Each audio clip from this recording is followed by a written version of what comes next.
Yo, we back, man. Part two. We're going to keep it moving, man. We're going to keep it rolling. The next game that was on the slate was the Tampa Bay Miami. Y'all stay safe, man. That game got canceled due to weather. So after that, it's Baltimore and Cincinnati. This game opened up at a 44, and Cincinnati was favored by 1. Now this game is at a 41.5, and it's a minus, like Cincinnati's still favored by 3, even money. So that's a little tricky, man. Um, that means that Vegas is not really that sure, man. They're really not taking a side. This is not a pick 'em though, but you know, anybody could win this game. And with the total as low as 41, it's not a place where I want to go fishing, for DFS value. But I will say studs are always in play. No matter the matchup, man, studs are always in play. I don't care what anybody tells you. They may not have the maximum upside, but they're always in play. How I look at it, if studs are in a tougher matchup, that means lower ownership percentage. And if they wound up having a good game versus a supposedly good defense, that's, man, you are killing, bruh. I'm telling you, you are killing if that happens. So I'll be looking at people like AJ Green. I'm probably not messing with the Cincinnati backfield situation. I know a lot of people are going to be anxious to play Joe Mixon. Tremendous talent, but it's yet to be seen. As of now, it's still Jeremy Hill's backfield, so I'm not going after that. I'm not 100% sold, so I'm not going to do that. Baltimore's backfield, Terrence West may be a cheap play, man. Anytime you see lower total games, it's an indication to the running backs, man.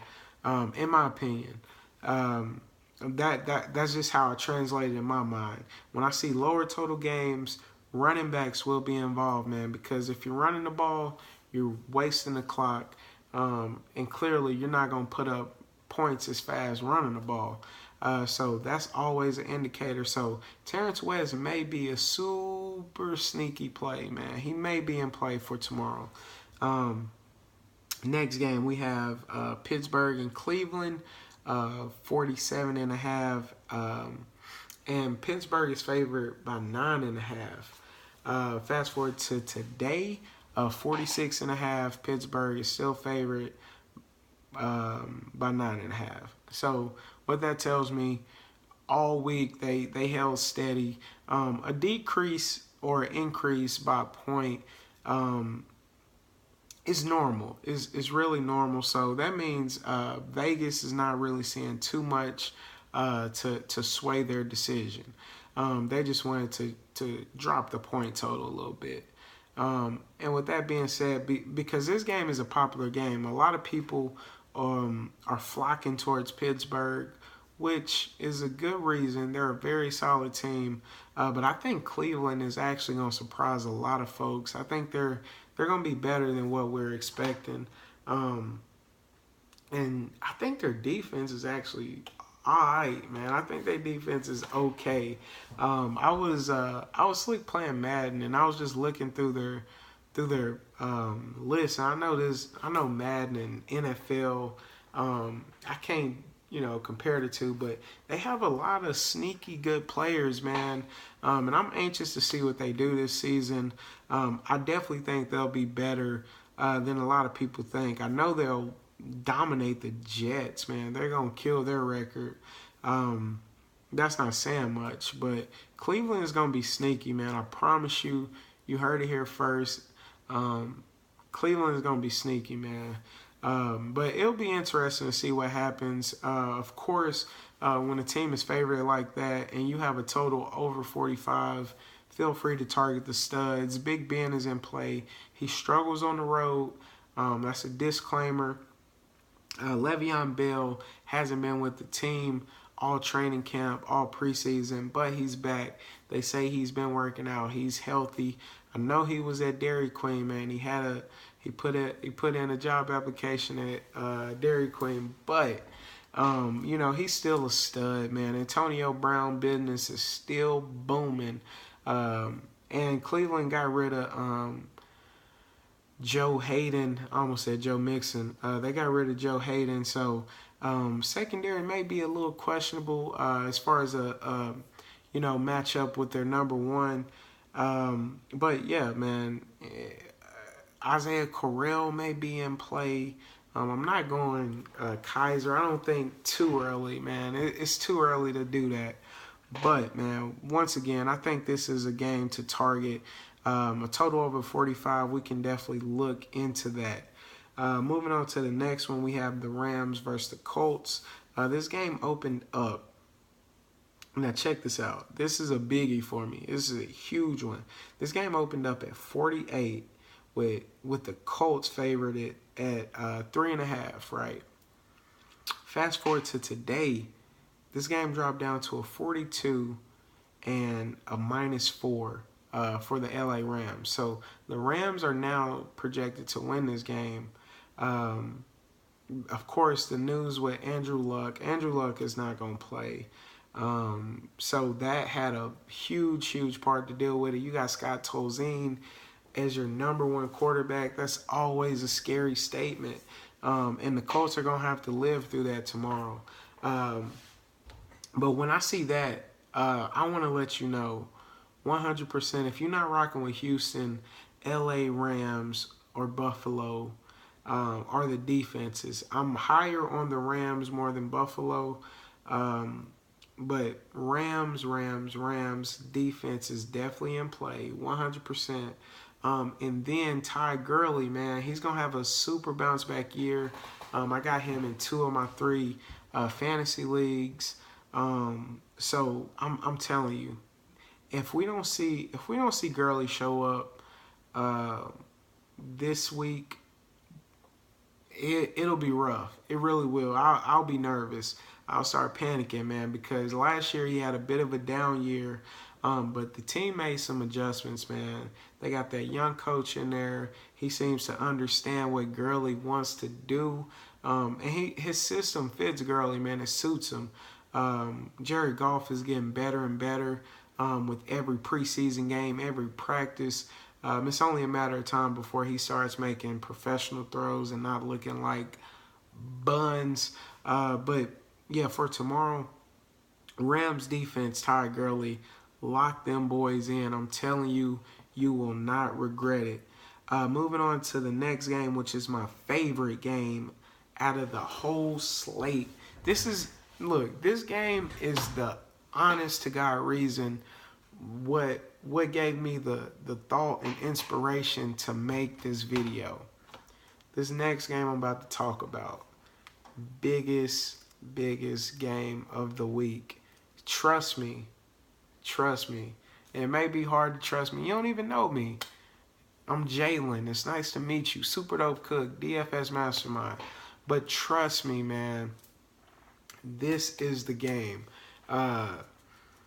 Seattle and Green Bay. And it's not even a huge deal, man. It's not even a huge deal. But this is the best, juiciest game of the week. We have this game opening up at 50.5, right? So 50 is a threshold. They already met that opening up. And then this game goes up to a 52. Green Bay is still favored to win. In my last video, I talked about how Wilson was my number one quarterback, still is my number one quarterback. But I am and I will have exposure to Aaron Rodgers. Sometimes we get set in the ways that we, just the ways we do things, man. So we'll be so high on one side of the ball, we forget about the other side, man. We do this all the time in baseball and NBA, and in football too, man. But I'm not going to do it. This is week 1, and I caught myself, and I'm so proud and I'm so glad because I will have exposure to both quarterbacks, both sides of the ball. I will do an all-out game stack on this game. I'm so high on it. It's my number 1 game of the week. This is a beauty, man. Aaron Rodgers, we all know, is one of the best talents in the NFL. He will show out tomorrow. So will Russell Wilson. I'm super high on Russell Wilson. He's still my number one. I repeat, Russell Wilson is still my number one. But Aaron Rodgers is definitely in play. I'm checking him out. I'm locking him in. I want some Ty Montgomery action. Seattle backfield, I don't really want too much exposure to. Maybe a Charles or Chris Clemens or I'll say Lacey. I don't feel good about that. I ain't gonna say Lacey because there's tons of running backs. I don't have to force myself to get running backs out of this game. But I do like Ty Montgomery. Williams may be in play to back up for Green Bay. But I want a ton of receivers from this game. Paul Richardson in play. Doug Baldwin in play. He was my number one receiver. Jordy Nelson in play. Devontae Adams in play. Randall Cobb in play. Mike Bennett in play. There's tons and tons to like from this game. So I'm telling you right now, check this game out, man. Please have somebody from this game. Straight up, man. And I'm going to leave it at that.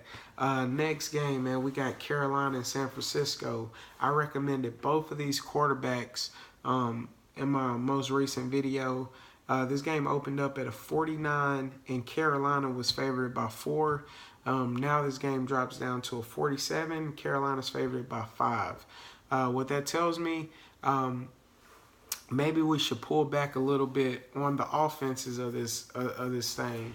I don't think I still am a fan of Cam Newton, but if I'm being honest with you, Aaron Rodgers, he skipped past Cam Newton on my list, man. He really did. I'm digging it. I'm really digging some Aaron Rodgers, and for the price, man, I could just go up and get Aaron Rodgers instead of Cam Newton. Jarrell Cameron Newton is still my guy. I still will have some exposure to him, but I dialed my excitement down a little bit. Same with Brian Hoyer. Even though as far as season long, I'm really excited about both of these QBs. I know they'll definitely both make my cover boy this season. But as of right now, I'm going to slightly turn it down. Anything over 45 is definitely an option to pick players from. But as far as paying up for quarterback, I'm a little less excited, man. Especially with the news about the Seattle and Green Bay game. I'm toning it down a little bit. Definitely still a place you can look. In the next game, we have the Giants versus Dallas. This game opened up at a 50. It is now at a 47. Dallas was favored by 6. Now they're favored by 4. What that tells me is that Vegas they've been put on game, man. They know that the Giants defense is a little more dangerous than what they was expecting. And it's been like that for me all year, man. Well, from preseason. If you go back to last year, man, you'll see the Giants defense putting in work, especially versus Dallas, man. Last year, Giants beat Dallas 2 times in a row. Dez Bryant was obsolete, man. He was boo-boo buns. But this game, man, Zeke is going to play. So that had a little bit to do with it. They still love the man Zeke. And I think to be real, I'm staying away from this game because I don't know who to pick. I fear Giants defense. I don't really want to pay up for Zeke or Dez, so I'm just out of it on this one. I don't really want too many pieces to the Giants offense. Maybe an Eli game. But besides that, man, I'm not really digging it, man. Straight up. But yeah, that's gonna do it, man. That's my thought process. Hopefully this was helpful in some way. So y'all check me out. I will be on all day tomorrow, man. Once I get off work, man. Y'all bless up. I want y'all to get to the green line, cash out, man. Mess with me, man. Let's get it.